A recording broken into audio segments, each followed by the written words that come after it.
Hello, hello, it's turn 30 and we're going to jump right into this Enidra battle. Which has me teleporting onto his stack. And for some reason the Summon Imps cast is delayed. I'm not sure if they could have interrupted my buff script anyway. You have to actually do damage to interrupt that. So here's the buff. Here's the buffed Titan. 32 HP. And let's slow things down. We've got Twilight cast again by the Cambion King, which is not really terribly useful for thugging. So, yeah, I'm not sure what the idea is here. Okay, here's a thug. Did he put any more items on? He did not. Oh, wow. So he didn't really have any plan to escape then. I thought he would script his troops to retreat if he didn't have the ability to fight the Titan.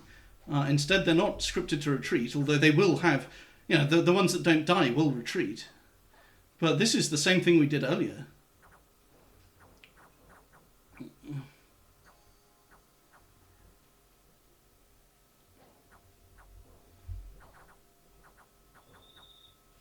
So do I win or lose? Maybe I'll speed things up a little, but no, I want to watch the full thing. So let's watch the.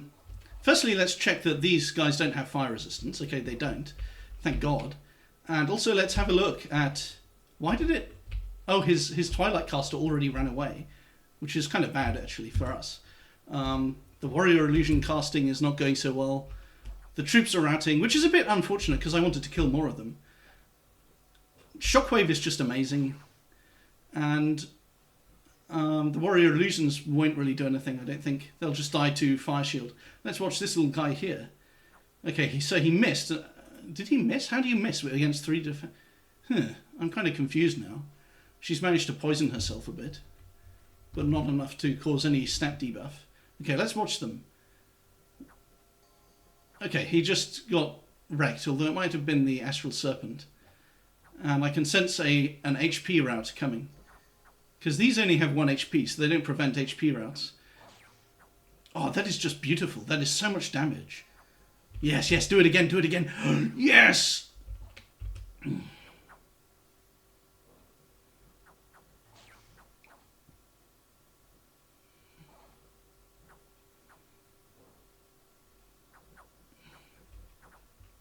And I'm not really sure what happened to the thugs. Oh, here's a thug. And I think this is new. This is new outfit. Yeah, shock resistance and a GSS, but it's just nowhere near enough. In fact, he did some damage just then. I shouldn't make... I'm kind of making fun when I say that. And we also took 1 point of false damage. Oh, I hope he dies instead of escaping. What's his morale? 16 morale, so he'll probably escape. I'll be very lucky if I get to kill him. And also our fatigue, because we're in our own dominion with the reinvigoration bless, we basically don't have any fatigue going on at all. Hitting myself with a shockwave. That's nice. How's the damage situation? We're on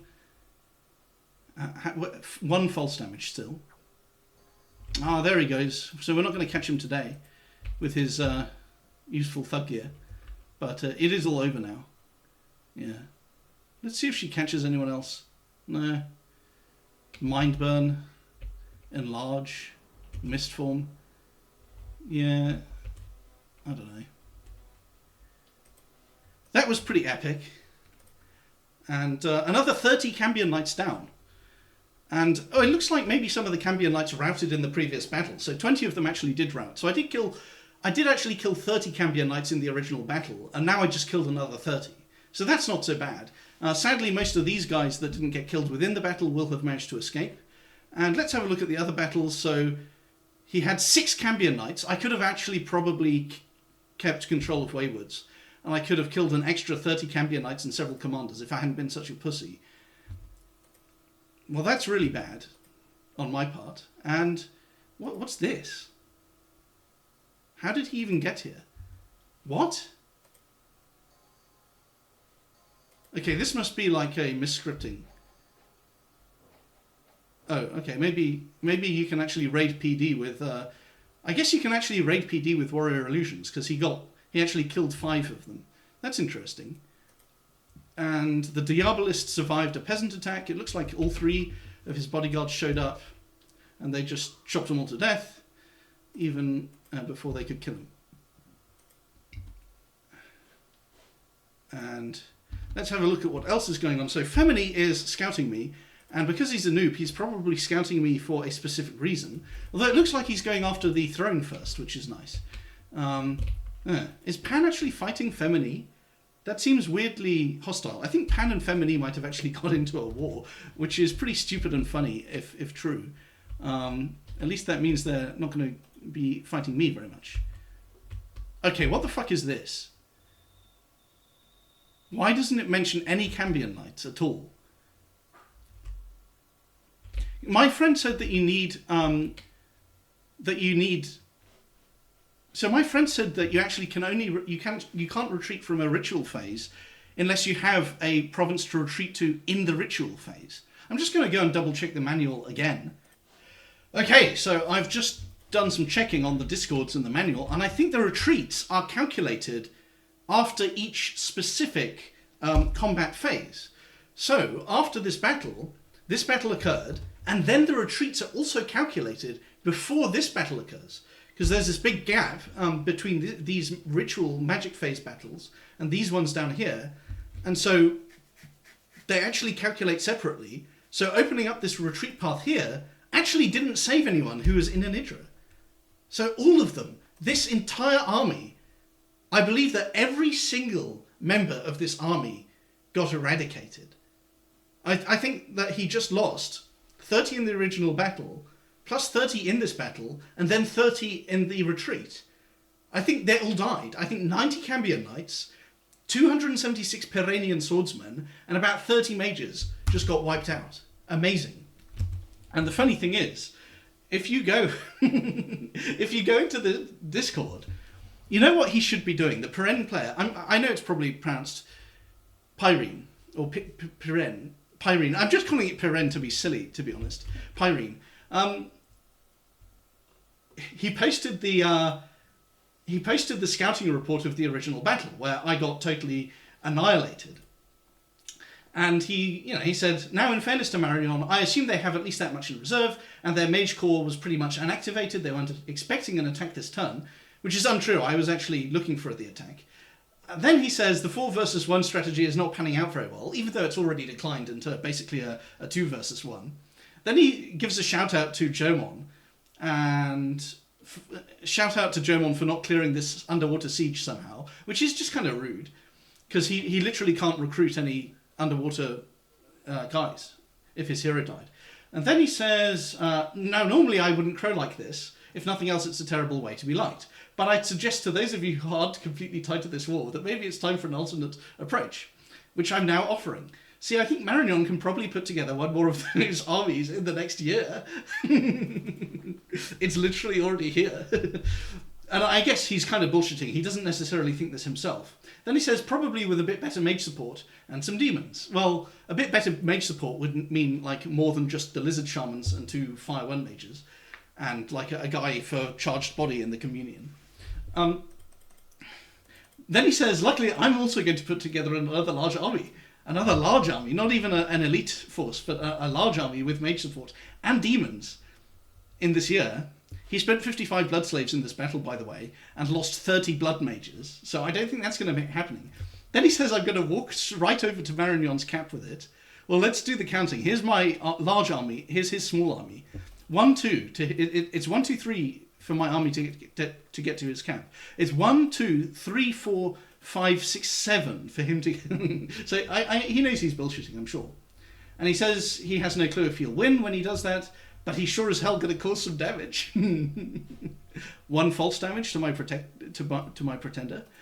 She doesn't look very damaged right now. The limp was an expansion.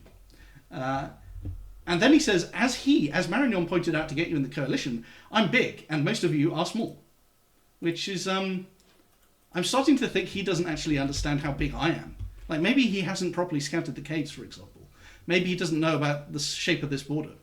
Because I'm actually twice the size of Marignon. Let's count his provinces again. I think we can probably count Blightlands because I think he's going to rescue it here.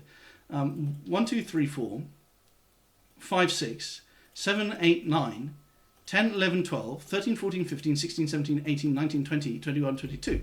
Now I've got 4 plus 5, so that's 9, plus another 8, so that's 17, plus 6, so that's 23, plus 10. So that's 33, 34, and then these ones, it's another 7. So it's the same 41 provinces I had a little while back. Yeah, so things are looking pretty good for me compared to him. So on top of recruiting another army, I'm going to offer you a subsidy. And anyone who attacks Marignon can have their pick of gold, items, and gems, which is, and he even offers to break them into blood. Now that is a very good offer for me. I hope they take him up on it, actually, because I want them to have resources more than I want him to have resources. Because although he did completely clown himself and fail here, now he's still more dangerous than the other guys. And then he asks, can LA Pangaea Turbo Communion supercharged with blood fuck me up? Who knows? Can Femini's Turbo Research leverage horror spam to fuck everyone up? Oh, he's talking about giving them blood.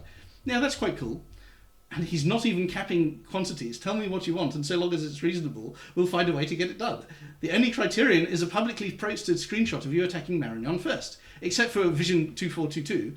That's my German buddy.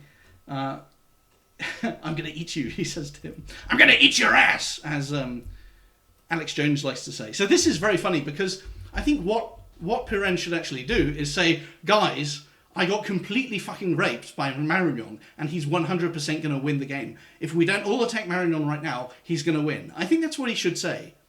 And he's not saying it. Instead, he's kind of doubling down. But he did tell me that there's a funny reason why he's being so aggressive in the Diplo this game, and that he's going to share what that funny reason is. So I guess I'll find out, because it is quite funny. It's quite interesting.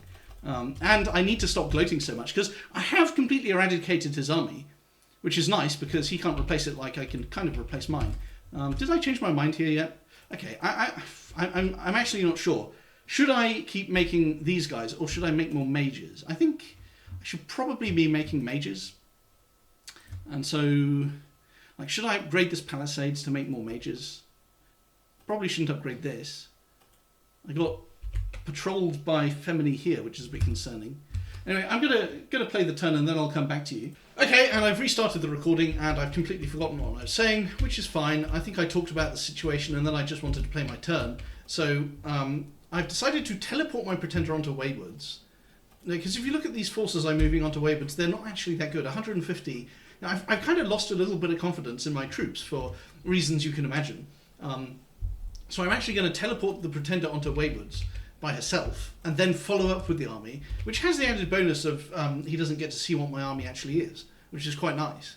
Assuming the Pretender doesn't die, but that's fairly unlikely. And she's going to be scripted to be right at the back, and I put her on one side while putting the troops more on the other side, because I don't want her to die, and I better put the commanders over on that side. I'm forging a lightning spear, because this is not a very good weapon to be using when you're surrounded by your own troops. So fortunately teleport item is Astral 2, so I can teleport her item if I'm close enough, and it's got a range of 6 provinces, so I can cast it from one of these places, as long as I don't move all of my Astral mages out of their laboratories, which I was just about to do. So I guess I'll move this guy, I'll just keep him where he is, and then he can teleport the item to her next turn. Although maybe this guy would have been able to do it as well. Not enough. Not enough! You know, I'm tempted to alchemize some air gems in order to cast Call of the Winds, because I don't really have any blood patrolling, except for these priests. I've decided to try using these priests as blood patrollers, because they have the patrol strength of 10 men, effectively, well, 12.5 men, and they only cost, they only cost 135 gold, and they're sacred, so it's kind of expensive, but the sacred discount eventually kicks in, and of course if I use them as blood patrollers, then I can occasionally switch them over to another duty known as Recall God, which will probably be used eventually in this match. Now just to remind you all, because I can't remember if I showed you this, but yes, these guys died and the rest actually weren't able to escape. So that entire Pirenne army that came through into Anidra is dead, because he failed to put PD in here. And all he needed to do was beat 20 crossbowmen last turn. This turn it's too late for him. And that's all he had to do, and he wouldn't have lost half his army. He would have lost about half his army instead of 100%. Literally 100%. I'm so stoked right now. So in terms of strategy, I decided to restore full troop production because we're winning, we want siege strength. Probably want to... What actually is my siege strength here? 382. So it'll take 2 turns to breach it. And then I'll probably storm it with... in fact, I was going to retreat these guys because I'm a bit pussy. I don't know why I'm such a pussy, actually. Why am I such a pussy? I was going to retreat them and not bring them here, just in case somehow my pretender died and... Just in case my pretender died and I also lost the battle. What the fuck? I'm such a pussy. So I'm moving these 2 priests over here, and they will be there in order to do preaching. And this guy was going to build a temple, but I've now decided, actually, because he's an inquisitor, he will be quite useful here. And we don't really need a temple to spread dominion, because we will have preachers, and we'll have my pretender god, and we'll have my prophet. So that will be able to... we'll lay siege this turn. It's been at 1 candle for a while, so it'll probably be 1 candle next turn as well. If not worse. It might even be my dominion next turn by default, because look at this, we've got 2 candles under here. So he doesn't have... he's kind of getting besieged with candle floods. And even then, we don't breach it instantly, so we will have 1 turn in which to inflict a whole bunch of dominion spread with 4 priests preaching, one of which is a prophet, and the presence of my pretender god. So I think then I can probably storm the fort using my pretender god, which will of course mean I don't take any casualties doing it, as long as she doesn't die, which she might. So I'm not sure if I should do that. Another thing is that because she's doing this, I can't clear Germon's palisades yet. But that's fine. That's just 15 gems I'm leaving on the table because he'll pay me that. But I feel like he's also more loyal to me if he has that promise open to him in the future.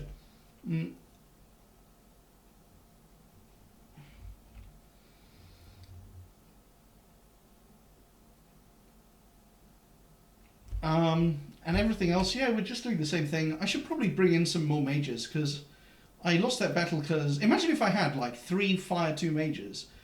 I could have spammed so many Salamander Asps and they would have actually gotten quite a few kills. So, but I don't actually have any Fire 2 mages. So I might actually train these guys, but they're only Fire 1, so I guess I won't. That doesn't solve the problem at all. Yeah, that's also another thing to talk about. So I found the Castle Arcanum in this province where I already built a citadel and I'm already training Lizard Shaman, so it's kind of useless apart from the 2 jam income. Speaking of which, I wonder if these guys are good. I mean, Combat Caster is very good, but they're only strong thugs if you actually roll the right paths, like basically air and earth. I guess water is okay as well, so this is quite interesting. All of these paths are actually useful, so that's quite cool. Fire shield against troops, and Boreal Illusions, air for Mistform, this for quickness. It's quite interesting. I will bring this guy along. So if he has a magic duel mage, then he might be about to instantly kill my pretender god, which would be quite funny. But he probably doesn't have an astral mage. I mean, I just haven't seen any on the map, so there aren't any that you can hire, are there? Marmor the White Wizard? Marmor the White Wizard might be... Okay, I just checked, and Marmor the White Wizard is actually an astral mage. So so that will actually block me from... All he has to do is hire him, and then I won't be able to storm the fort with my pretender god.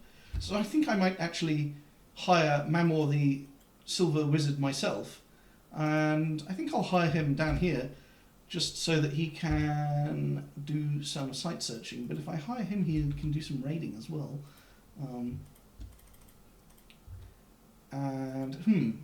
Oh, now I remembered why I had these guys set to retreat. It's because if he attacks Terrace Peaks, then I might actually... I mean, he'll lose it, but I might lose my stuff as well. And he might decide to just kill my prophet. So I'll put a PD dump in Terrace Peaks, and hopefully that's enough to survive. I don't know, it's going to be a bit weird. I think I should probably put bodyguards on this guy and put him right at the front, and that way he can do body ethereal several times. This guy can be posted right here, and he can be doing smite. My smite is probably better than armor negating. 10 damage. 10 damage armor negating. Where's the... Don't we get like a custom... Why is it just... Why is it so generic? Do we not get a special one because our pretender is too low in the paths? That's funny. So anyway, because I'm kind of expecting that, I shouldn't waste money like this is stupid. Because I'm kind of expecting that, and because I've put my pretender god onto the side there, I think I might bring some of these guys sideways. With some lance catchers, professional lance catchers, they can help to fight the enemy there.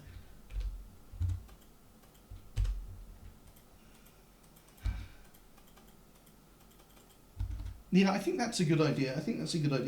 And I should probably defend main as well, because he's clearly going to go into main, isn't he? I would. If I were him, I would go into a main, but maybe he's licking his wounds. I don't really need to bring everything into Waywards. But I feel like anything I split off into a main is liable to get killed. Like, if I split all this off, yeah,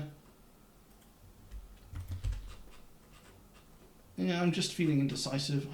I guess I'll just do the low skill thing and not send anyone into a main. Well, that is turn 30, I guess. Toodles. Hello, it's turn 33.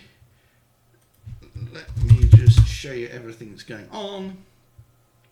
So the blood slaves are really ramping up now, which is quite nice, and we're doing the whole. We're doing. I think we've got quite an efficient thing going, where a standard blood slave, blood hunter has sanguine dowsing rod, infamiliar, which is discounted, a couple of bodyguards, only 2 is really needed, and they're just kind of spreading out now. I ramped up the unrest here, so these guys are migrating into a place where there's less unrest, and. So that's domestic. Domestically, we killed off some heretics with a PD up here, and we're not making as many troops because this is now so far away from the front lines that I'm sort of skimping on the troops a bit. In fact, I'm going to put them here for blood hunt bodyguard purposes. And we're still flowing, troops west, but some of them can now be created on the front lines in the Waywards fort, because we did capture Waywards, and he didn't really have anything significant here. He had like 7 blood slaves, or 5 or something, used to cast hell power in hopes of killing some of my stuff with horrors, which again didn't work because horrors seem to target the hell power caster first, of course. And we did lose a mage and a priest and 10 royal guards, but that doesn't really matter. That Titan did quite a lot of work. And how many was this Cambion Knights again? Did we get any Cambion Knights? Oh, we got 6 Cambion Knights, which is nice. So I guess he really did. Maybe he really did fail to move and patrol his Cambion Knights when I besieged Waywards with the 20 crossbowmen. I think that might have actually been what happened. So he got completely... No, but we retreated, didn't we? We had to retreat. We had to give up the siege later on, didn't we? So I don't know what was going on there. He's got some more Cambion Knights here, and some more Cambion Knights here, and some more Cambion Knights here. So that might be 18 Cambion Knights, in which case the force I'm sending to Heloma will get annihilated by 18 Cambion Knights, potentially, especially if they cast Nightfall on the other side. There's also this force that was besieging Blightlands. Jomon totally dodged it by just hiding in the palisades. And what's happened now is he's actually moved off into Towers of Heaven. Now, if he'd moved into Starthenthorm, he would be able to move patrol the Monteperen, which is nice. Instead, I feel like they were actually scripted. If you look at their scripting, there's 19 Blood Slaves, and they've got 3 Blood 2 Mages on advancing cast orders, and they would have actually killed my Titan, potentially, if I'd teleported her in. So I'm not going to do anything fancy with my Titan. There were 8 enemy candles here last turn, and Waywards has actually declined from 1 candle to 0, so he's clearly blood sacking, and he has 8 Dominion score. Or maybe he had 8 Dominion score back when he had 5 temples, and now he only has 7. That's a possibility. But anyway, he's clearly blood sacking, and he has at least 7 candles, so I don't really want to teleport out here because she could actually kill herself with Shockwave and die. She doesn't have much regeneration potential. Maybe I should teleport her out to Ostanrad. Let me have a look. What's going on 2 steps away from my capital? I've got... Oh, okay. I've got 1 million candles, except right at the back here. I've got 1 million candles, though, 5 candles. So, and if he's been doing blood sacking, it's probably been in both of these temples, or even this one as well. So No, I think if I think if I send her here, she might die, and that's just too risky, pointless risk. So my agenda here is to defend waywards against this stack, which can only really go into waywards. If it goes anywhere else, it's just kind of irrelevant. I want to lay siege to Pyrene. I actually don't know if it's Pyrene. I feel like Pyrene might be an American way to say it, so I'm going to say Pyrene. It's a sort of fake British way to say it. Now, this force can lay siege to Pyrene, I think. I think we can get away with that, except that there are 18 Cambion Knights, but we outnumber them 10 to 1. So, you know, I think he could actually kill my stack that's trying to lay siege to Pyrene, potentially, but you know, it'll be more blood slaves expended. I can just replace the troops. He can't really. He's only got like 18 provinces, and Pan just took one, and I'm doing make plague on his capital, so he's lost about 3,000 population here. So he might defeat my stack in Pyrene, or he might move both of these stacks into Haloma and have like 18 Cambion Knights against 236 troops, most of which are crossbows, and slaughter them all. That could happen as well. Waywards, I'm fairly confident I'll defeat his force, though, because I will have the trolls. I'll have 75 swordsmen that have 20 morale, plus some extra bits of swordsmen, plus I'm casting Howl, plus I'm casting Summoner Air Elemental, which hopefully doesn't kill all my communion slaves, but that's another matter, and I'm bringing some more in anyway. This guy should not be moving in a stack. He's Earth 2, so he's more valuable than the rest of these clowns. Speaking of which, this guy is moving here to site search. So that's that. I mean, we probably will take some serious losses this coming turn, but if we're lucky, then we get to take Pyrene and stop the flow of Cambion Knights, which is the most important thing. I'm also making a blood hunter here just to expand the blood hunting operations. I think that would be worth it. And I should probably be making a blood hunter in Verdant Steppe as well. Blood hunting is going very well. If you look at the skull grass for blood, it's spiking upwards very nicely.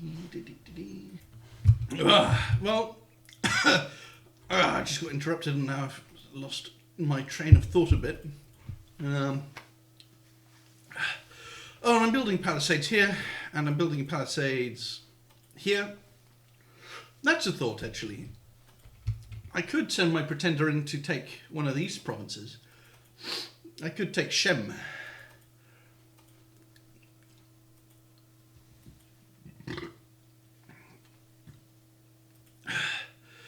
I wonder if she should take Shem, but she might as well go take Star Peaks, then Underdark. Wow, 176? That's amazing. So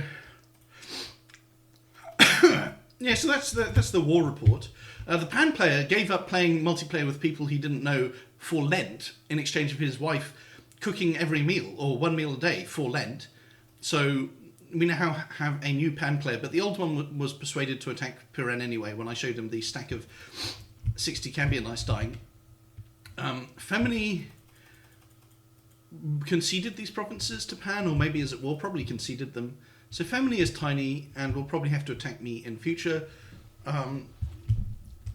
Jomon has no candles in any of these provinces, from what I can tell, unless it just doesn't show you when it's not adjacent to one of your provinces. I think that's not how it works. Okay, so I can see a candle here. But the fact that this candle from when my Pretender God was here, like 5 turns ago, kind of tells you that Jomon's Dominion score is like 3 or something. Hey, I've got a little paper wasp in my room. Hopefully the spiders eat it. So it might actually be quite funny to... I'm actually training a little Holy One priest, or I was going to. Yeah, I'm training one here, but it should be here. I'm actually going to plan on... Wow, that is quite a spooky looking beastie. Wow, what a large abdomen. But I think he'll eventually come to blows with one of the spiders. Yeah, so it's unfortunate that I'm going to have to turn on my Jomon ally eventually, but you know, just look at this enormous border. It's ridiculous. And it would be hilarious to actually Dominion kill him. So I'm going to build temples here, and I already have pretty good temple saturation over here anyway. I'm going to build one here, and maybe here as well, and just try to Dominion kill him. That would be very funny, frankly. It would be hilarious. So we are going to try and do that. And And of course, unfortunately, I can't actually use my Pretender God against him because of the whole magic duel thing. So that won't be very good.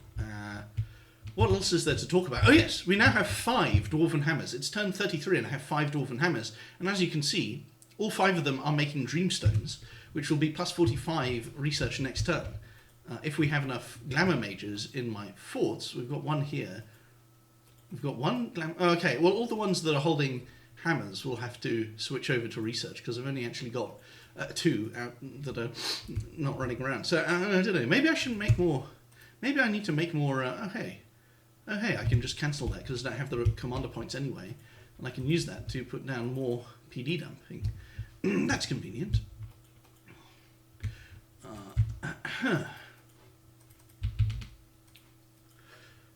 Wouldn't this be psychologically satisfying if they had exactly the same value? Oh, and I'm making a mirror mage here, so should I make another mirror mage somewhere? I'm kind of...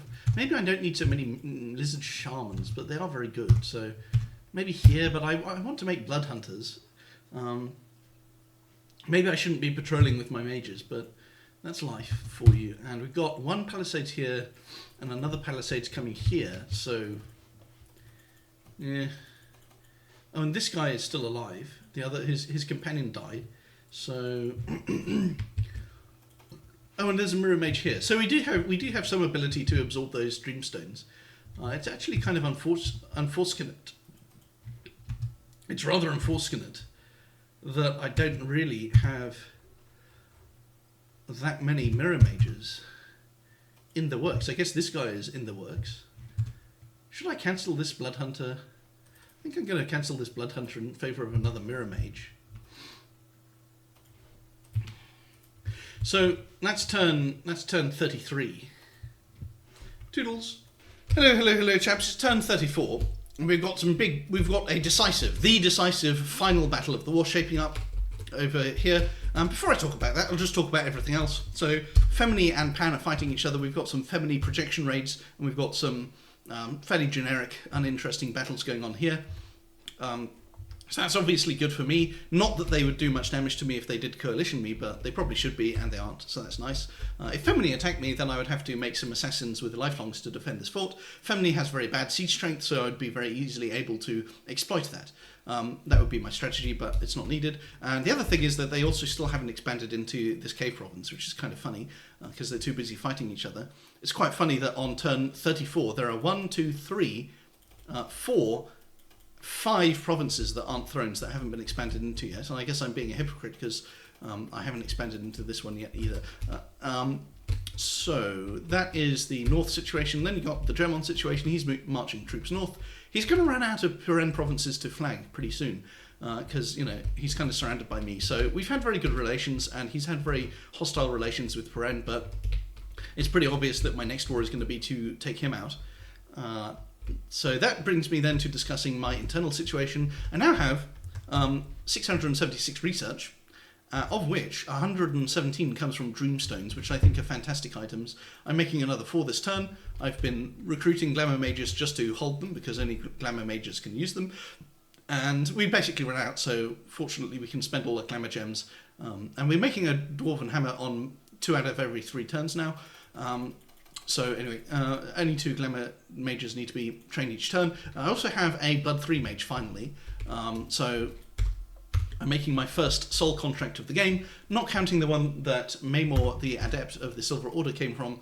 It's quite strange that he comes with one, but it actually means that hiring him is cost effective, because these devils stick around permanently, so we are actually making a profit just by hiring him and having him out on the map, even if he wasn't researching or site searching for us.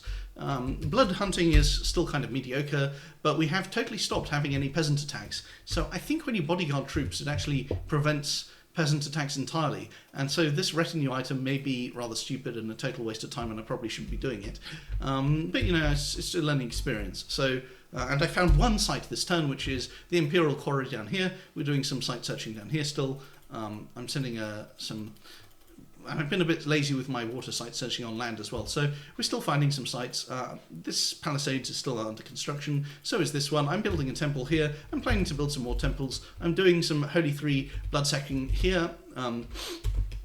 And I'm also doing it down here because I think it would be quite funny to try and Dominion kill Jomon.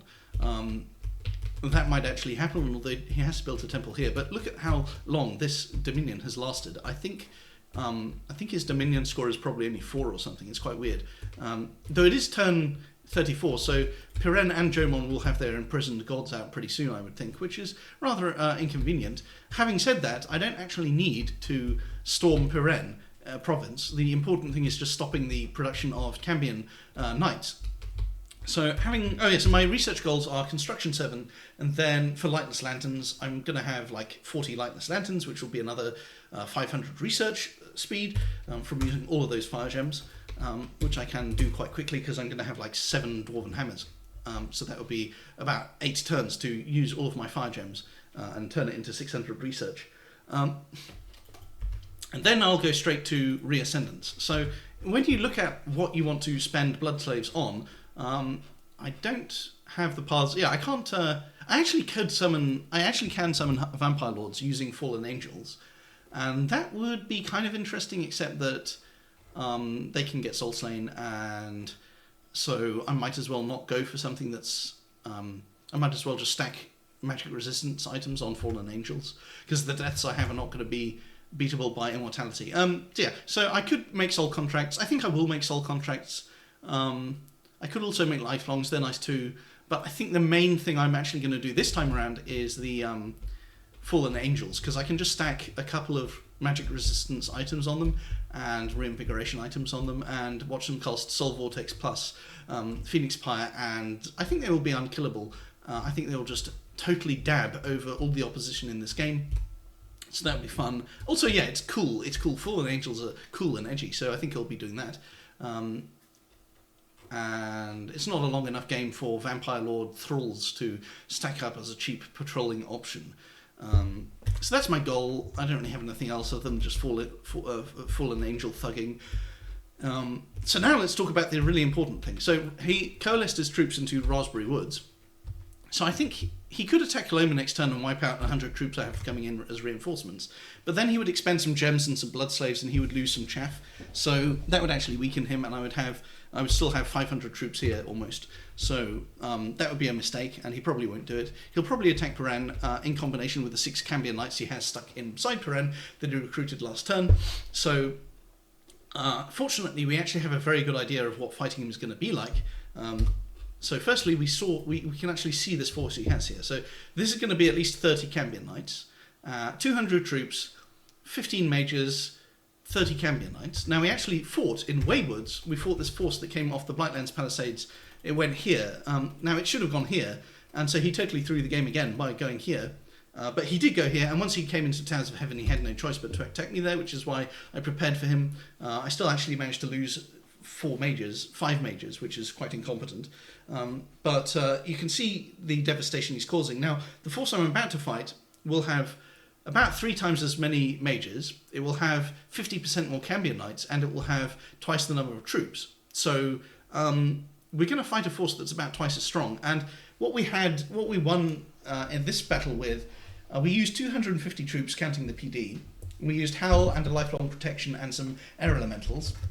Now, if you look at this battle, we have 500 troops instead of 250. So we're fighting a force that's potentially twice as strong. I guess he will equip every single blood slave and item and glamour gem he has. And he will be casting Nightfall. Oh yes, that's why these Cambion Knights raped so hard, is because they had Nightfall. So he finally cast that, and they only died when they ran away. In fact, most of them were still alive by the time that everything else on the field died, and they HP routed because of all of their allies were dead. So we didn't even fight them and kill them in the actual battle, really. Now, and that was even with them being quite spread out. So 500 troops is not overkill against 30 Cambion Knights under Nightfall, which is what it will be. But I do think I will win this battle, because there's 2 possibilities. Either he sends the Cambion Knights in by themselves, which would be pretty interesting, but then it would be 30 against 500, and I think that's enough. Even with Nightfall and everything, we would actually win that, I'm pretty sure. The other possibility is that he... because we'll have Howl, so he won't actually be able to out-DPS the Howl, I don't think. Or at least it'll take forever. And we have a lifelong protection. So yeah, 30 Cambion Knights against 500 troops. Of course, the 500 troops will eventually win, even if they lose about 200 of them. But we do have morale items on the big melee grouping here. The other possibility is he brings along the chaff. He brings along 30 mages, and he casts summon imps, and he has these swordsmen and these crossbows, and they will actually HP route his Cambion Knights yet again.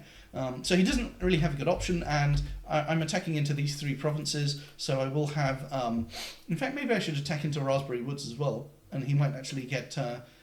but it doesn't really matter. I just need to win the battle. I don't need to kill all of his retreating forces. Let's see what he has in Raspberry Woods. He doesn't really have much PD here. 46 PD. And he's probably going to move these troops into here. So I'm not going to attack Raspberry Woods.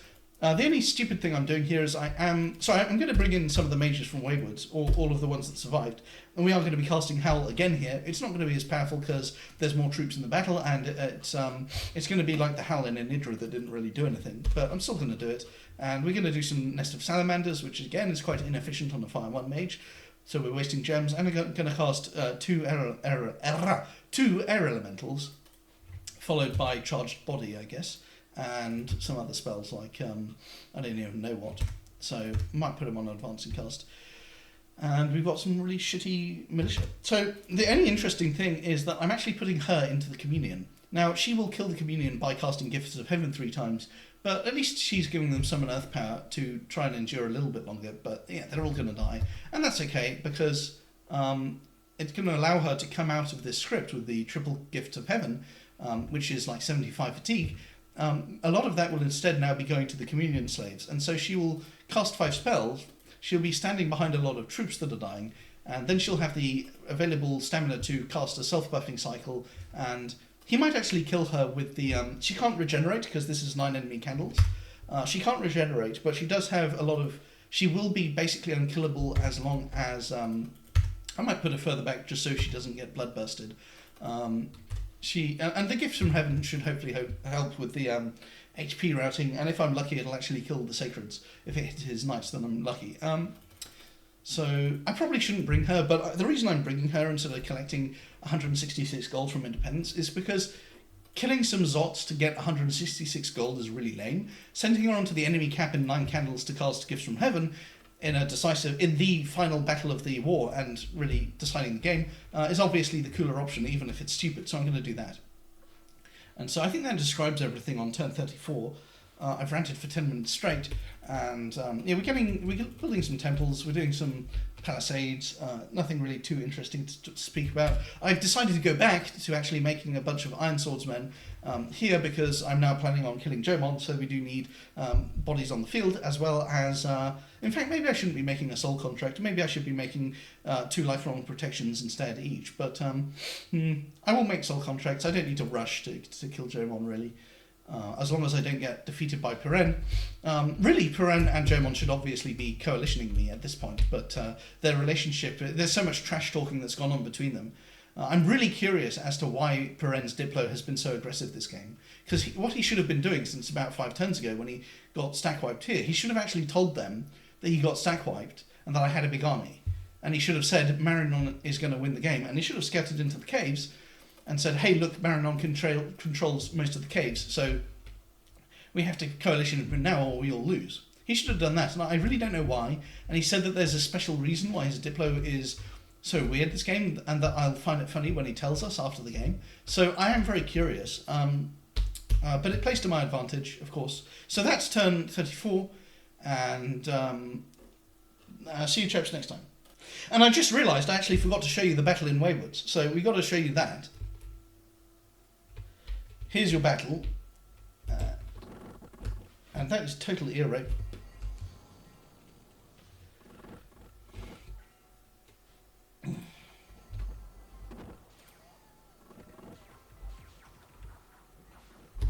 So take a look at this super elite troop. Some of them are misformed. But yeah, this guy, even broken shield and limp, broken shield. Oh, so the trolls weren't completely useless. Anyway, this guy doesn't have any... So this guy is fully buffed with Bloodlust and Blood Surge and the Bless and everything. And you can see how he's got 20 attack skill, 19 defense skill. Meanwhile, my troops are at 8 defense skill and 10 attack skill. So, yeah. And we eventually win this battle by going over here and HP routing him over here. But his Cambion Knights just keep going and going and going. Even against all these imps and wolves. They actually managed to kill... And there's the Nightfall Caster flees. And they actually managed to get in here and they managed to kill some mages. It did happen. I don't know why we didn't see that happen, but it did happen. And now they actually all die. But they only die because they HP route. Otherwise, they were basically unkillable and they got an enormous amount of kills.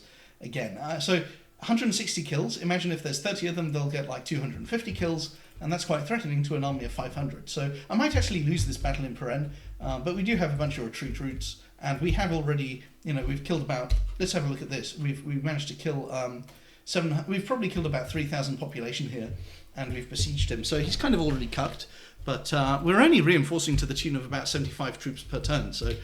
He could actually buy a lot of extra time for himself, and he could actually kill my Pretender God as well, potentially. I might put her on advancing cast, because she's starting further back now. So we'll see how that goes. That is turn 34. See you chaps next time.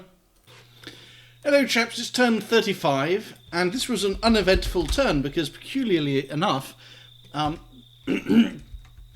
Peren didn't actually attack me on Peren. So he stood in Raspberry Woods. And of course that's not going to be useful if all he's doing is stacking up some more conventional troops. It's not going to be useful if he's summoning a succubus here, because I've got all these miscellaneous commanders lying around. And it's not going to... So the only thing that's going to help him with... In fact, I'm going to bring some more on just in case of succubi.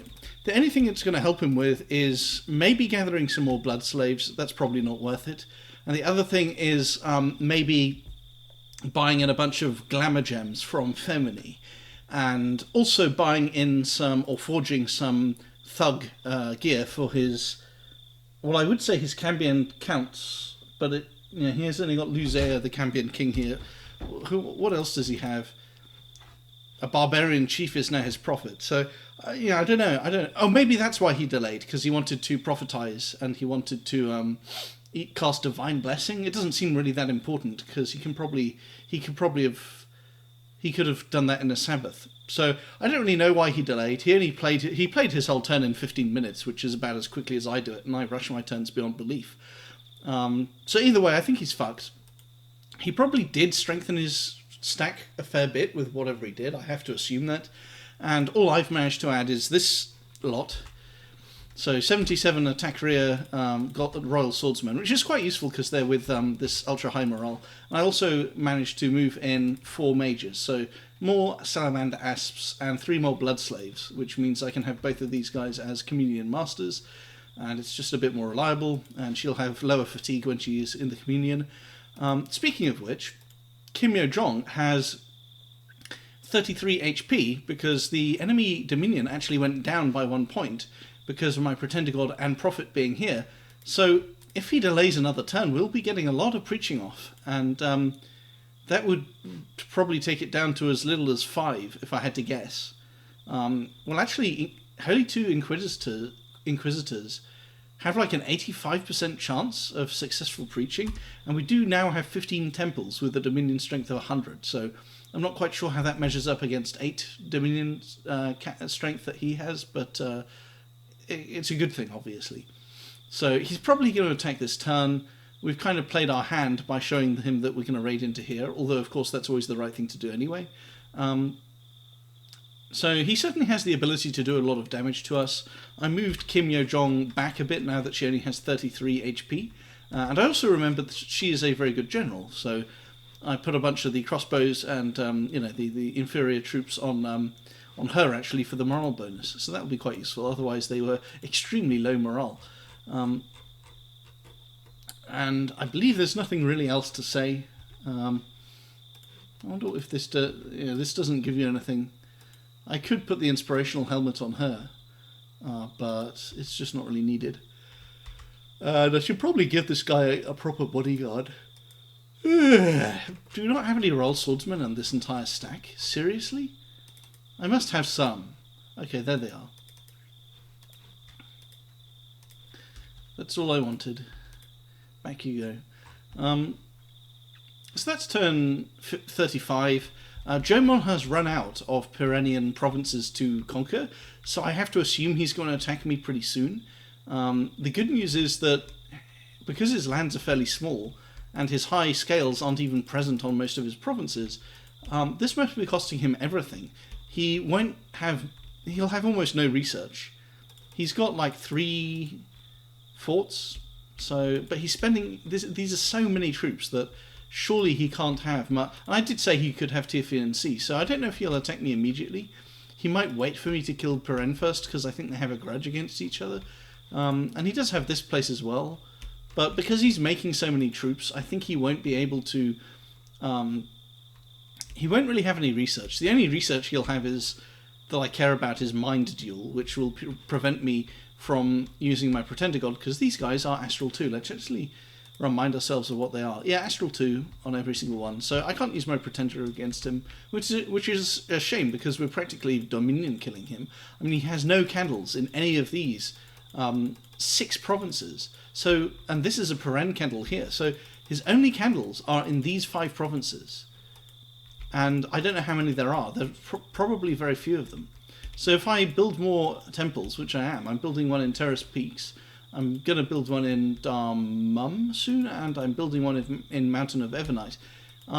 We might actually be able to accelerate our conquest of Jomon, which I am planning on doing next. I might even not bother to conquer all of Peren first. I might go straight into Jomon. Well, I would want to grab this throne. I would want to get this throne, and then I could go. Yeah, I wonder if I should even attack, because if this army goes north to this throne, walking back down here is like, it would be 1, 2, 3 turns to get here, then another 3 to just go back, then another 3. So this would be 3, 3, 3, 9 turns, 12 turns just to go to Jomon. That would be quite a long time. So like 15 turns from now. So turn 50, they would be on Jomon. I guess that's kind of acceptable, but it means I would be conquering Pangaea very, very late into the game, which, yeah, it's okay. But maybe I should just attack Pangaea right away. But then I'd be going up against 3 weak players. Maybe it would be better to just let Pan and Femini attack each other like they're still doing. Anyway, the only interesting thing besides that is to... I'm gonna ping this stack. I should have pinged it again, but I was so sure he would attack this turn that I didn't ping it. And I'm bringing these items in on a stealthy commander just in case he again doesn't attack immediately. But I'm sure he'll attack next turn. I mean, he kind of has to. The only other thing to mention this turn is that here's the province count. It's finally gone up after this sort of slog when we got... I guess this is when we lost Anidra. And here's the fort count. It's going up very healthily. Income has stalled, basically since the war with... and that's because we've had 2 cold winters. So I'm actually even getting some pop kill, and it's a minus 20% income. Very vicious, and we're doing blood hunting. So all of the income is quite weak. I guess the gem income is still going up nicely. The blood income, though, absolutely spiked. I mean, look at all this. This is like 1 soul contract per turn, if not more. So we're doing very well on that. The gem income is pretty good as well. 11 earth gems. We found more. We found even more sites. So a starlit pond and an earth seepage. 2 earth gems a turn in a province that's just about to have a palisades completed. I really like that. Lots of security there. So I'm not sure how I ended up with 0 earth gems. I thought I had more than that in the bank. But it doesn't really matter. So if I wait a turn next turn on making a dwarven hammer, then from that point on we'll have a huge amount of turns in which we can make 1 new dwarven hammer per turn. The only caveat to that is that I kind of okay. So this guy, first of all, this guy should be making a sanguine dowsing rod.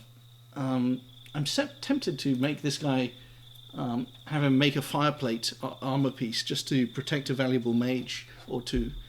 Oh, and our research is up at 750 per turn, which is nice, because it used to be like 490 for several turns running, and now it's finally accelerating again, which you can't really see here. The way they do this graph is annoying. I wish it was the pace of research rather than cumulative, but I guess cumulative is okay. We can at least It always looks like that. It always looks like that, and you can't tell the difference. Construction 7 soon, and then we will sink in. We will be making an enormous amount of lightless lanterns. We'll have about 8 or 9 or 10 dwarven hammers, so we'll be able to spend 30 fire gems a turn on lightless lanterns, which will just be incredible. And I think that's all I had to say, really. Oh, yeah, that's all I really have to say. Toodles. Hello chaps, it's turn 36, and ironically I keep on retaking this turn because nothing fucking happened, and I keep rambling. So basically there's still skirmishes up here. Pan now has a fort. That's all I want to say about them. German is taking this throne, so next turn he'll probably claim it and I'll find out what throne it is. Also, he's still seemingly on the verge of getting Dom killed. We lost some dominion here finally, but we gained some dominion here. These are still empty of dominion. This is switched back over to my dominion. I now have 17 temples. I started blood sacking here and here with a Holy 4, and here with a Holy 3, and I think I'm going to do some blood sacking somewhere else as well, which is just going to be funny. What? You're moving in the wrong sodding direction, you total dipshit. Yeah, so I'm trying to troll Jomon by blood sacking and Dom killing him, and we'll see if that works. I probably need to keep spamming more temples out, maybe 3 more temples. Although my income isn't very good because of losing these connections over here, and I just have 2,000 gold in upkeep. Where is all this upkeep actually coming from? Let's try and order it. Can we order it by upkeep? We cannot. That's nice. How are these 2 commander categories separate? They should really name them differently. What the hell is this? There's 3... Anyway, so it looks like Diabolists are 174, that's not a serious expense. 6 Goetic Masters for 74, not much. 11 Roll Navigator is kind of painful. And then, yeah, it's a lot of different things actually. There's no single big expenditure. I guess everything has a similar expense to it. Yeah, nothing really to say there. The last thing to talk about is that the reset speed is now 900 RP per turn, which is double what it was a few turns ago, and the blood magic, the blood slave income is effectively unchanged from the previous turn, and gem income is of course going up because we've got some quite nice site searching going on here. Although I never did Wrong Navigator site searching in the marshes, so I might actually send Malprace down here, even though he's an Astral 2 and I kind of want to do other paths as well, but that's okay. In fact, this guy's cycling around down here, so maybe this guy is who we send. Yeah, I never did Air 2. It looks like it did some... Yeah, I want to do some more site searching. I think I'll do some more site searching. And that's everything that I have to say here. Slight concern that if this army actually does die, which it probably won't, then I actually don't have many reinforcements. I still don't think this was a good play because he used 40 blood slaves to do it, which is not really worth it for him. Especially since I have my pretender here, and the only thing that kills the pretender is bloodburst, and that takes a huge amount of blood slaves to do it consistently. So, then again, my pretender might HP route due to everyone else dying. So we'll see how it turns out. That's turn 36. Toodles. Hello chaps, it's turn 37, and I haven't looked at anything this turn yet, except that there is a battle here. So, I don't know why my army looks like this. I thought I had them in line formation. I think when I rearranged them, I must have forgotten to put them in line formation. So I think I screwed up there and I got myself into a huge concave. But that's kind of okay, because I've got lots of ranged troops, so maybe a concave is actually, lower surface area is actually good. So you can see my lifelong protection coming in and doing absolutely nothing.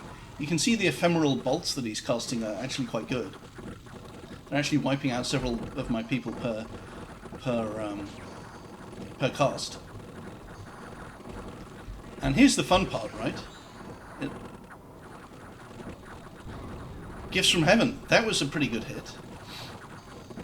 And I think we've got like 2 more Gifts from Heaven. Also, I put everyone on... yeah, these guys are now 20 protection because I did Legions of Steel, so that's quite nice. Wow, that was a fair bit of friendly fire, actually. So I'm not sure if I'm going to win this. I feel like my troops might just run away. Here's some salamander asps. And I've got her on advancing cast, so let's see what she casts. She's standing still, so she's going to get trapped behind my crossbows. That's really useless. Are they fleeing yet? They're not fleeing, I don't think. Okay, they're fleeing. I think we won the game here. And here's a couple of air elementals, which are quite useful. Is that Sulphur Haze? I think that's him casting Sulphur Haze there. Yeah, I can't cast it, so it's him casting it. And looks like my swordsman actually did kill him. So here's a fully buffed up Perennian Knight with absurd 19 and 20 like Lankan attack skills. And here's my guy at like 10 and 8. So it's amazing that they managed to get a kill there. It looks like it's actually the air elemental that might be doing the work here, but they're even they can't really do much. Not sure if my crossbows are really doing much. I might actually lose this battle. I think I lost this battle, actually. Except the Howl HP might keep me on the field, and the lifelong protection, the one lifelong protection might actually work. Now the interesting thing about the Sulphur Haze is, it does affect his own troops a little bit there. I think we lost though. All of my troops are fucking dead. And where's my Pretender God? Okay, she can wade through. I forgot that they added that in Dominion 6. So she's very slowly moving forward. What is she even doing? What are you actually doing right now? You have 7 fatigue. 1 step. Shit, man. This does not... 5 combat speed? Are you serious? Okay, it's the armor plus limp, so she only has 5 combat speed. I didn't think about that. So we might be HP routing pretty soon. But we still have Hal going, and most of his guys are dead too. This is a pretty close battle. And it looks like this guy never even got hit by the salamander asps, but he's running away anyway. And it looks like all of his guys are dead. And so that's nice. Where even are the Hal wolves? Like, here's a wolf. Here's some wolves. What are they going to do? Go on, kill a crossbowman for me. Yes. Oh, okay, well that wasn't very good. I don't know, is Hal even good? I'm not even sure if Hal is good. We are getting to combat round 22, so quite a lot of them have spawned, and we're still not routing. It's probably very good that my crossbows were under my Pretender God's command. I accidentally messed up my line formation though. Nice little thunder strike. And here she is. She's got 93 maximum HP. That's weird. I thought that Dominion spread occurred after battles. But this is actually neutral. This is neutral.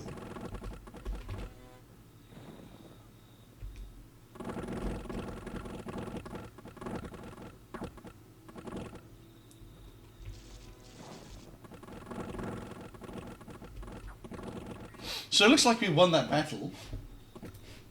And I'm really not sure. Let's have a look at my army scripting, because I probably still have some swordsmen. No?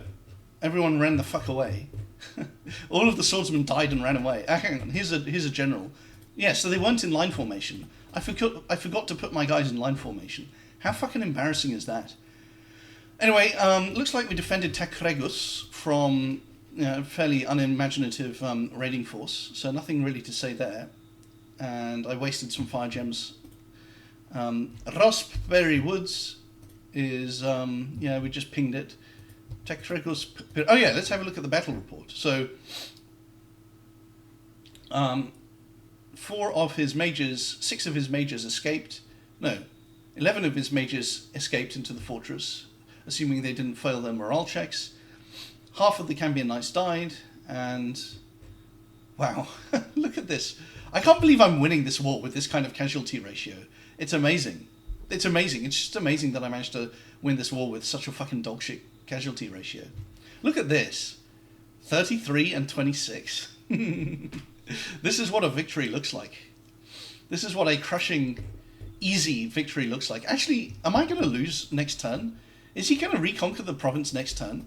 Like, how do I defend it in the coming turn? I don't even have nature gems for Hal. I'm so fucking bad. I didn't prepare any nature gems. I'm so dog shit at this game. It's embarrassing. Holy shit. How do I even get nature gems onto my Hellcaster? I'm so dog shit, you guys. I'm so fucking dog shit. Okay, so she's carrying a gem. This is bad, though. This is so bad. Why didn't I have backup nature gems? So fortunately, only one of my priests ran away or died. In fact, he ran away. He didn't die. These guys can grab some air gems, because... and we didn't kill our communion, which is kind of interesting. Yeah, we didn't lose any communion members. I thought I might kill them with fatigue, but that did not happen. I'm not sure what Jomon is doing, and I'm not sure if I can actually win this battle for a second time, because I'm so stupid. I'm out of gems. I'm so fucking bad at this game.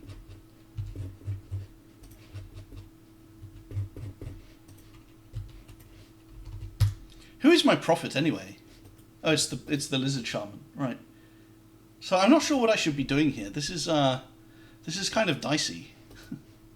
This is pretty weird and dicey, but I'm not even sure if that's a win. Right, second part of turn 37 is I've decided to actually move my army off into Takregus. Meanwhile, I'm just going to have 2 priests scripted to retreat because I want them to preach. Because it seems like preaching Dominion spread actually comes before battles. I didn't know that. Because this battle was in this Dominion. It was in neutral Dominion. I thought it was actually before the spread. So next turn we might actually be operating on 110 HP. And if you look at his... so I'm actually going to try and defend Piren with just my Pretender God on cast spells. And that's because I don't really like losing gigantic quantities of troops, and the troops might actually HP rout if I do that again. So, and also I'm looking for style points, of course. And another thing is that if you look at his remaining Mage Core, he's got... he barely has enough to cast Bloodburst enough to actually kill my Pretender. So let's say if he does it without a...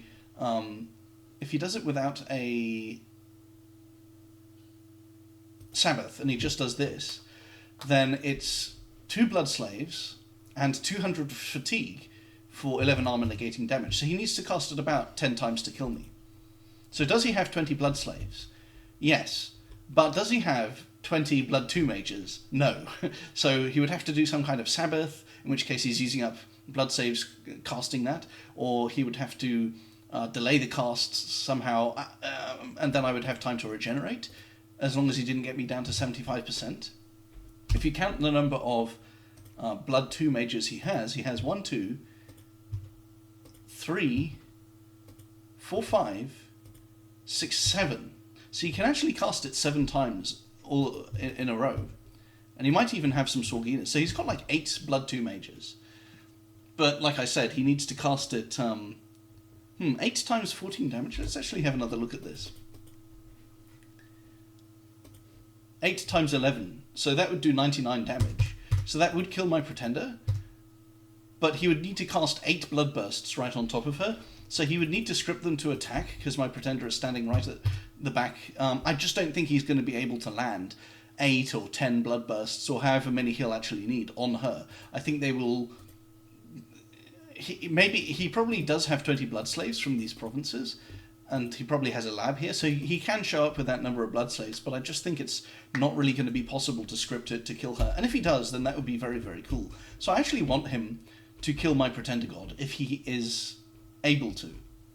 And another thing is, I remembered you can actually send gems using Air 2. There's carrier birds. So I'm sending these gems onto this guy to cast Hal, because the prophet is actually staying back to cast, just to preach, of course. So that's my business with Piren. We'll see how it goes. He's probably going to attack again. I'm pinging Haloma. I'm sending in these 2 priests in hopes that if I get lucky, then one of them will go into Piren, just to make sure I have another priest preaching over there. This guy, I guess I should move him onto Piren. But I'm actually going to script him to retreat. And it's just in case, if he doesn't attack Piren next turn, then I can do more preaching. That's why I'm doing it. And I'm actually attacking into Moraias here, which is probably a bad idea. I'm not really sure why I'm doing that. How many temples does he have? So he actually has 5 temples.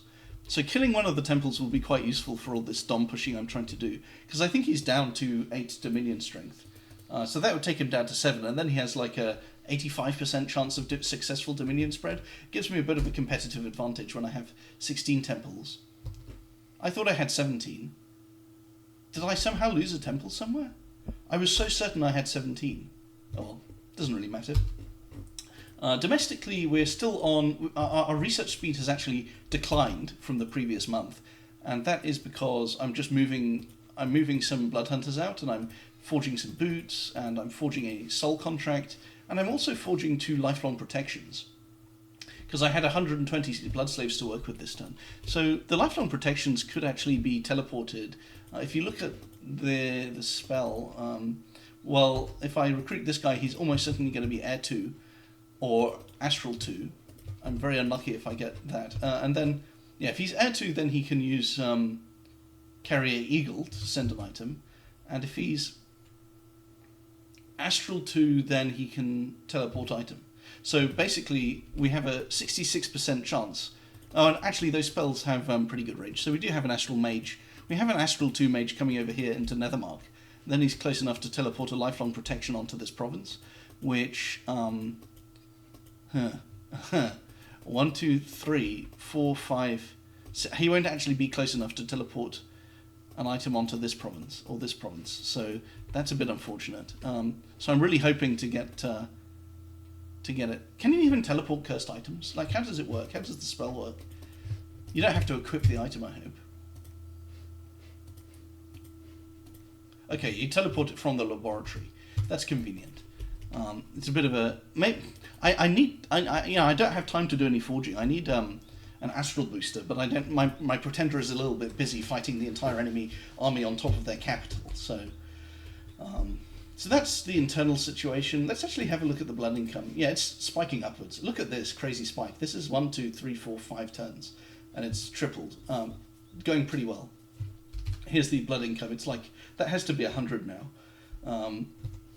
Also, this province had like 28 blood slaves caught by 5 blood hunters, and then it had these 3 priests patrolling, and they kept the unrest down at 40, so that was really effective. I'm not sure what else there is to say. I think we're just about done here. As you can see, I'm spending all of my gems, except I'm banking up some fire and some astral. That's not really intentional. I always spend gems whenever I can. So I think after construction 7, I might go straight into construction 6 with the goal of getting out some flame spirits and some sea trolls, that kind of thing. And obviously Jomon has become more likely to attack me because I lost 300 troops here. So the good news is, though, if you look at this force, about half of it died. If you look at my force, about half of it died. Now, unfortunately, that includes the entire front line, so I think I can't stand here and win a second battle. Or maybe I can, I'm not sure really. I still have a lot of crossbowmen. Maybe I should just stand here and continue to besiege it. But it's just crossbowmen, there's literally no front line until I cast Howl, and Howl is not a front line really. Except that the battle size is smaller now, so maybe I should actually stay here.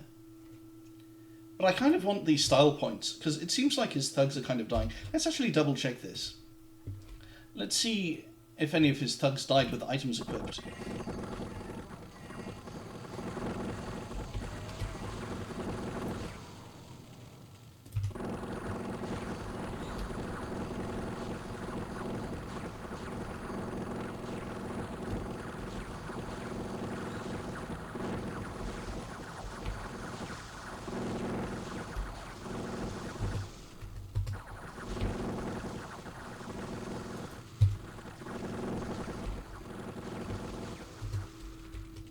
I wonder if she survived. Oh, 14 morale. Her morale is really good. Wow.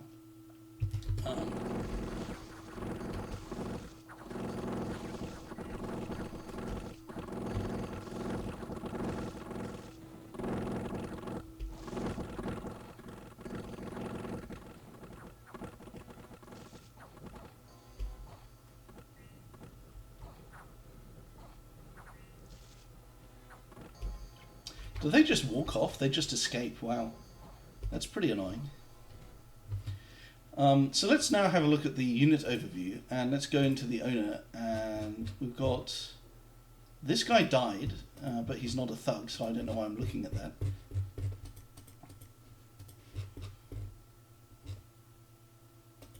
So this guy didn't have any items, this guy didn't have any items. These guys retreated, but they didn't have items, except for a lightning resistance ring, which is a bit concerning. And yeah, so we're not really seeing much in the way of items there. Anyway, I'm just going to fight this with my Pretender for style points, really. Maybe I should go into waywards, actually. Maybe I should move all of these troops into waywards. I think that would work quite well. I might actually retreat. I'm actually going to retreat from Takregus, and I'm going to stay here. I'm going to move my forces in these two provinces into Saida, and yeah, we don't want anyone moving actually, except for these guys. So then all of the troops here, this is a sort of army, is going to move actually into this province with swords, and he's going to not, and he doesn't need to be scripted to retreat anymore, because I don't know why I'm going into Murayas and Takregus. It's not really that important.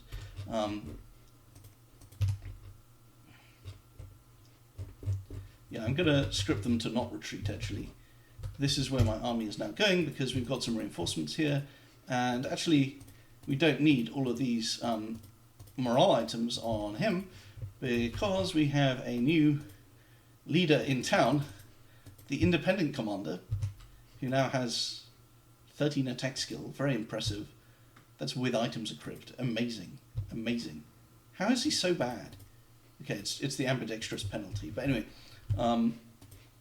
he doesn't have line formation still, but he does have pretty good morale bonus. So that's a 78, and I think I'll just bring them in.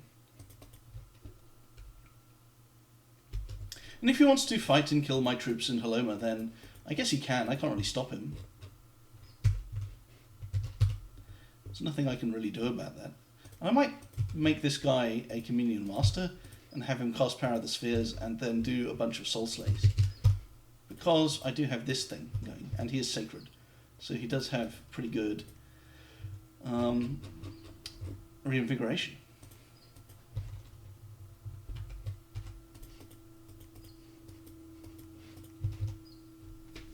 So that's that turn. That's the turn. I think this guy is going to change his mind about these gems. He's going to go for...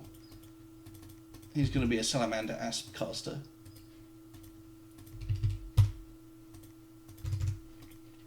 So we're going to try to retake Haloma with our 300 troops. We're going to be defending Piren with my Pretender God. We're not going to be defending Takregus, which is a bit cucked. And we are going to be defending Scyther, and this guy actually could go into Raspberry Woods. He might get patrolled out, but I'll just script him to retreat. I need to make sure he's not scripted to retreat when he does an assassination battle, which, so I don't know if I want to do that. I might actually send him into the forts over here. That might be quite fun, except he could get patrolled out. So I think I'll just leave him on Takregus.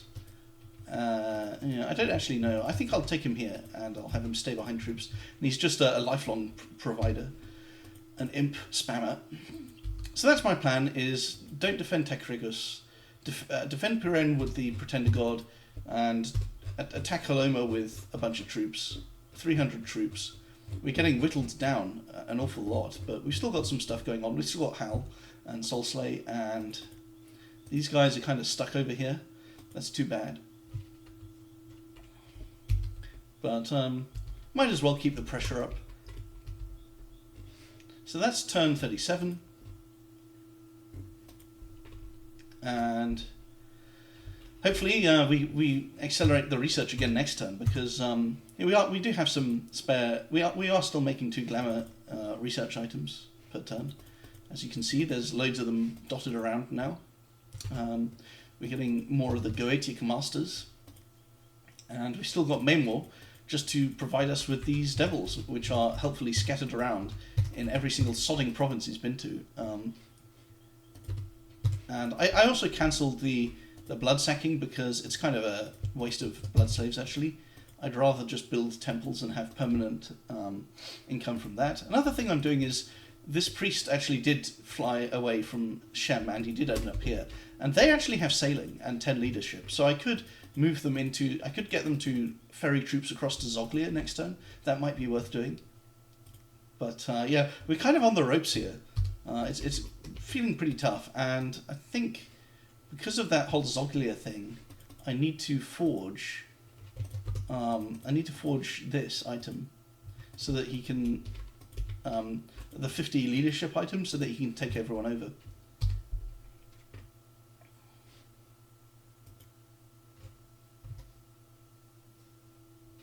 And I don't know why, yeah, if I'm not bloodsacking, then he should be coming over here. I'm still bloodsacking here, and I think Carmont will actually preach here, and that will be quite useful, because he's also a Dominion spreader. So that's turn 37. Hello, chaps, it's turn 38, and I just woke up. And what are we doing? Yeah, so he didn't attack me. That's why I've already played this turn before commenting on it. He didn't attack me at all. He just withdrew to Raspberry Woods, and this guy got patrolled out. So we actually know that he has none of his sacreds and few of his mages, maybe half of his mages, outside of Peren. All of his surviving Cambionites are inside Peren, because that was where the battle was, so they just retreated there. So what happened was, he was in Haloma, wasn't he? Yeah, he must have been. I'm actually kind of confused. I feel a bit confused. I think I've been sleeping too much. Sunridge. We found a Sunridge. Shit, what was he doing? Researching. So really, with, Peren is the place that needs to defend well, because, he just doesn't really have much. He can't go anywhere else with his, what the fuck? Are you fucking kidding me? Why? Anyway, yeah, so I'm gonna I was gonna move her here to take Ostenred, and I might actually move her into Raspberry Woods, but that might be a throw, because, he could bring in a bunch of, like, Blood 2 mages. I mean, let's have a look at Raspberry Woods, actually. So he's got 2 Blood Bishops, and a Cambion Count, and a Perennian Monk, and a Sorgina. So he can probably cast Bloodburst about 4 times max, which is 44 damage. So I could actually just take Raspberry Woods off him. I think I'll actually do that. If it will ever... Okay, it's keeping the shield, thank God. I might just take Raspberry Woods, because... I don't know. Should I or should I not? I really don't know. I think I'll just do this and stay on Peren, because that's the most important thing, is just keeping... Why? Why does it keep doing it? Oh no, that's actually what I wanted. Yeah, so I'll keep her in Peren, doing some combat, just not even part of the Communion, just doing melee combat. And the reason I'm keeping her on Peren is because she's building up Positive Dominion, and his Pretender God is obviously going to show up, if it hasn't already, by the time that... In fact, his Pretender God might be teleporting in this turn, which is a bit of a concern. It's actually a huge concern. I need to remember that. Let's have a look at his Bless again. Attack skill, Undying, Enchanted, and Blood Surge. So yeah, this turn has been played. The blood income was dogshit for some reason. It collapsed back down, but I think it's going to be going back up again. I think I've just been moving some Blood Hunters around because of Unrest. Shit, this has 50 Unrest here. That's a bit annoying. So, the Blood Hunting will come back up. I'm making a Soul Contract. Oh yes, and I'm getting Construction 7 finally. So we'll talk about that when it comes. I have been considering using these priests to sail over to Zoglia, perhaps with a Scepter of Command, to command some troops. But I think I can do it without Zoglia, so I don't have to bother messaging Jomon. Oh yes, and our scout got killed in Jomon. So nothing, but there was nothing, no gems, no items. So it's just an enormous quantity of mundane troops. Speaking of which, he must have about 600. He might have more troops than me, almost. Jomon might actually have the same quantity of troops that I do. In which case, he's not going to be able to train them anymore because of the upkeep. So, what else is there to say? They're still having a war up here. Femini complained that he had a replay bug, like where the replay isn't the same as the actual battle result on the map. So, I think he's losing. We're forging some Sanguine Dowsing Rods, including some of them not using hammers, and we're still making these little B1, F1 mages because they can make lightless lanterns as well as being blood hunters. So they're obviously extremely useful. Next turn we'll have enough gems for 2 dreamstones, but the rest of our dwarven hammers will all be going into lightless lantern production. We're also making one more dwarven hammer. So let's actually do some maths here. We've got 9. We're going to have 10 dwarven hammers, and I think a lightless lantern is 12 research. So we're going to be making 120 research per turn in research items, which is basically a 10% gain in research speed. And making 10 of those per turn costs 30 gems. So on net, 20 we'll be losing 18 gems per turn, which means we can do it for about 6 or 7 turns straight. 6 or 7, which means that in 8 turns time, we will have an extra 840 research or whatever.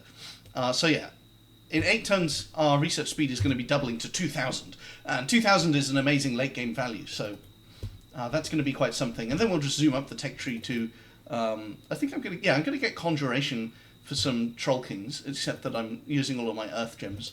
So the agenda here is I could try and take raspberry woods. It's a little bit risky though. I'd rather use the I need to keep myself safe from teleporting pretender god. But for this turn, assuming there's no teleporting pretender god that just wipes out an entire army, what we're going to be looking at is, in fact, I need to scry inside this fortress, don't I? What's he doing? He's casting water elementals. I don't know if I should bother doing that. I think I'm going to do. Where's it gone? I thought there was a scrying spell. How is there no scrying spell? Why is there no scrying spell? Are you seriously telling me there's no scrying spell in water? There has to be. Where's it gone?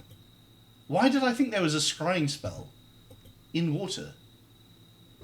I mean, it must have been added in a mod. There should really be a water scrying spell, or at least water glamour or something. This guy's forging a shroud, which is completely not really very pointful at all. So I'm going to do astral window to spy inside Piren, and whoops, that's a bit overkill. And that means I have an extra hammer that's not being used this turn. So I'll put it on him to just save 2 blood slaves. Yeah, I want to, because so I'm in this video talking about, and I'm still making troops, of course, still making mages. I should probably be making 2 shamans here, and so I'll go back to full shaman production later. And we've got our palisades here. I'm not actually upgrading any palisades because I have to pay for this PD dump, and I'm also building temples like this temple here because I think it's funny to pressure Jomon on Dominion. So let's maybe I should attack. I don't know. Roll a dice, maybe? Should I roll a dice? Should I attack into here? It'd be quite fun to kill this temple, actually. But I think I'm going to keep her here just for the Dominion score pressure. Unfortunately, these 2 preachers that I had them scripted to retreat, and so they ran away from his ping. He pinged the province. How did it die? I didn't notice that this guy actually died. Why do I know that he died? What killed him? Oh, he's feeble-minded, so he actually suicided. Okay. I should probably ping Raspberry Woods, so I think why is Brigal not scouting? He should be scouting, and this guy's pinging. And, oh yes, this guy, however, did not get patrolled out, so he's actually going to be making a plague, which I'm just doing for psychological damage, to be honest.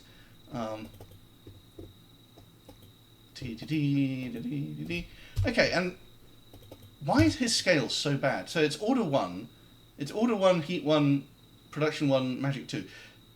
I'm gonna end there, and I'm gonna go into the pretender creation screen for the late era, and I'm going to simulate what he has, which is almost certainly this chassis. And I hopefully, oh, of course it has astral, so it can actually teleport. So I am at serious risk of being teleported onto, but it doesn't have any. It doesn't actually have any protection, so it probably would die to crossbow bolts, actually. So maybe it can't teleport out. It can teleport out as an army caster, but it can't really be an SC. So let's do, I think it must be imprisoned, and it must be whatever the fuck, something like this. 8 Dominion score, I think, and Heat 1, Magic 2. These are his scales, and he did have Undying. Let's just simulate everything. I think it was Attack Skill +2, Blood Surge, Enchanted Blood, and Undying X5. So I'm not sure what's going on here, because he should have an extra scale. I mean, maybe he did 9 Dominion score? I don't know what's going on here. This is strange. He should have an extra scale. Did he do this? But then, what's the... Why? Why is it not the same? That's quite odd, isn't it? He could have done Production 2, which surely would have been useful for his expansion. Or maybe he did this, but why is it hot then? I think maybe he did this, but I don't think he did. So, anyway, so it can teleport, and it can cast Phoenix Pyre and Soul Vortex, but I'm sure he doesn't have the research to do that, so instead it will just be casting... It'll just die to crossbows. So that is the end of this turn, and it will be quite dangerous in melee. In melee, it can cast one of these spells, like Hand of Death. It could actually kill my Pretender God in 2 casts of this, and it doesn't seem to say that you have to land an attack. So I don't think defense skill will necessarily protect against this. So my Pretender could actually get killed in melee, but we can solve that by just preaching a lot to reduce its HP and increase my Pretender's HP, because she can cast things as well, and it will be distracted by imps from soul contracts, lifelong protections. Speaking of which, I'm actually bringing 3 lifelong protections onto Peren next turn, but we'll see in future turns.